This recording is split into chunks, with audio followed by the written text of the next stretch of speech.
तक daily Vaser के मुद्दे को पहुंचाने के लिए भरपूर प्रयास आप लोगों ने किया है। पहले तो हमें लगता रहा कि 10 साल से यहाँ पे कोई चुनी हुई सरकार नहीं है, जिस वजह से शायद डेली वेजर को टोटली एलजी एडमिनिस्ट्रेशन की तरफ से इग्नोर किया गया। अब आपने देखा जब इलेक्शन हुआ तो इलेक्शन से पहले जितनी भी यहाँ पार्टियां थी सबने डेली वेजर के मुद्दे को हाईलाइट किया कि हमारी सरकार का आएगी तो हम डेली वेजर के मुद्दे को हल करेंगे।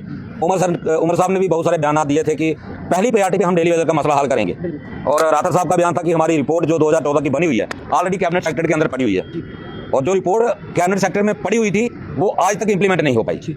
अब 3 मार्च को असेंबली सेशन शुरू होने जा रहा है, इसीलिए हमने सरकार को जगाने के लिए 27 फरवरी को एक प्रोटेस्ट दिया है, जिसमें हमारे 10 के 10 डिस्ट्रिक्ट जो है वो शामिल होंगे। मैं आपके चैनल के माध्यम से हर एक डेली वेजर को जो पीएचई डिपार्टमेंट से बिलोंग करता है सबसे ये रिक्वेस्ट करूंगा कि घर बैठ के सिर्फ कमेंट कर देने से कि रवि हंस जी आप आगे बढ़ो, हम आपके साथ हैं, ताज जी आगे बढ़ो, होशियार जी आगे बढ़ो, नवदीप जी, मोहन जी आगे बढ़ो, कुछ नहीं होने वाला। इस बार आपको अपनी ताकत दिखानी पड़ेगी। आपकी ताकत ही जितने भी हमारे 89 एमएलए जो चुन के आए हैं इनको मजबूर करेगी असेंबली के अंदर डेली वेजर का मुद्दा उठाने के लिए। और उसके साथ साथ मैं सबसे पहले मुबारकबाद दूंगा डोडा के एमएलए जो महराज मलिक जी हैं। मैंने उनका लेटर देखा जो उन्होंने असेंबली में क्वेश्चन पूछने के लिए जो लेटर निकाली हुई है, जिसमें उन्होंने टॉप प्रायोरिटी पे डेली वेजर का मुद्दा रखा हुआ है।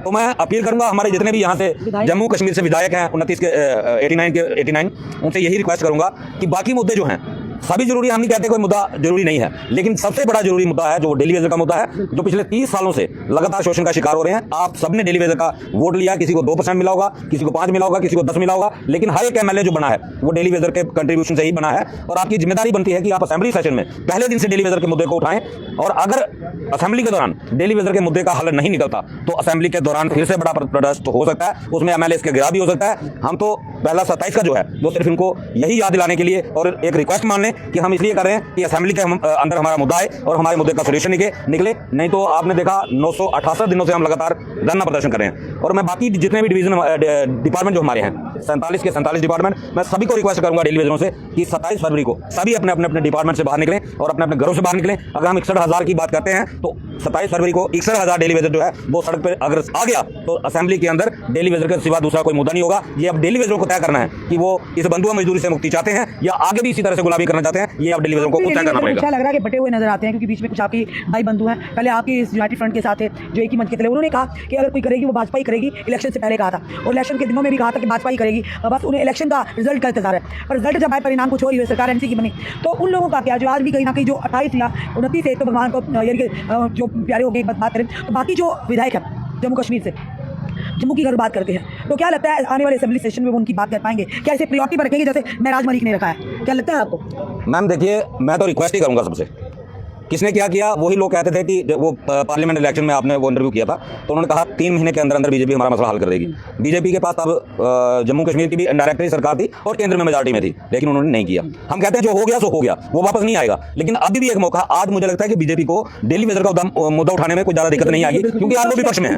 मैं तो इनसे रिक्वेस्ट करूंगा कि ये रेजोल्यूशन लेके आए।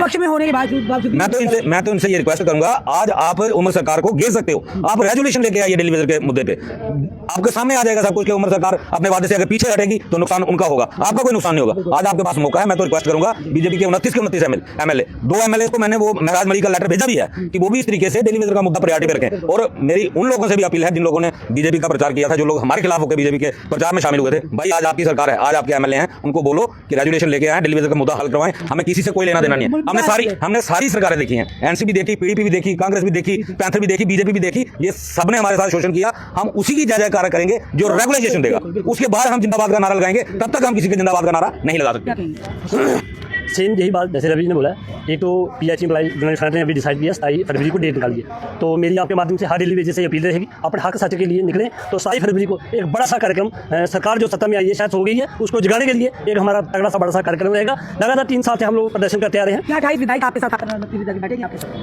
हम इनको बिठाने के पक्ष में नहीं है, हमारे साथ ना बैठे, पक्ष में है ना, इसमें अपने घर में ही बैठे और बात हमारी करें। अगर ये जम्मू से जीते हैं तो जरूर हमारे लोगों को इनको वोट मिला है, तब ये जीते हैं। ये सरकार सत्ता में भी आ सकते थे अगर अपने टाइम में रहते हुए डेली वेजर के हक में अगर ये काम करते, रेगुलेशन पासिंग निकालते, पेंडिंग देते, तो हमें मेरे को खासकर 100% यकीन था ये लोग सत्ता में आ सकते थे। मगर कहीं ना कहीं डेली वेजर को इन्होंने गुमराह किया था, तो आज ये सत्ता से बाहर हैं, विपक्ष में बैठे हैं। फिर भी इनके पास एक मौका है, अगर चाहे तो जम्मू भी खासकर जम्मू को रिप्रेजेंट करके डेली वेजर के इशू को हाईलाइट रखें और हमारे हक के लिए फैसला। ऋषि जी, ऐसा है कि यूटी में टू टाइप सिस्टम है। एलजी साहब के पास कुछ पावर हैं, कुछ पावर उमर साहब के पास है।